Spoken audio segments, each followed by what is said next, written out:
Jesus, the great interrupter. Right? See, we should allow Jesus to interrupt our lives. Right? Because change is coming, a miracle is on the way. Right? This happened to this lady. Right? Jesus is about to enter the city. Right? The multitude is with him, the disciples is with him. Right? But they're busy with the funeral. Right? This lady's son has died and she's a widow. Right? So she's alone in this world. Right? Jesus interrupts the funeral. Right? He touches the casket and he tells her, weep not. She didn't argue with Jesus. She didn't say, oh, Jesus, be busy with the funeral.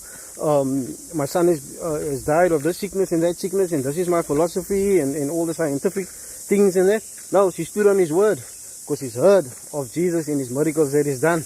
Right? She stood on his word. He says, you call me Lord, but you don't do what I ask. Right? She decided, now I'm going to do what you ask, Lord, and she stood on his word.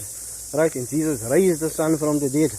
Right? We should allow Jesus to interrupt our lives. Like Jesus interrupted the funeral, we should allow Jesus to interrupt our lives. Right? Jesus had compassion on her because she was alone in this world.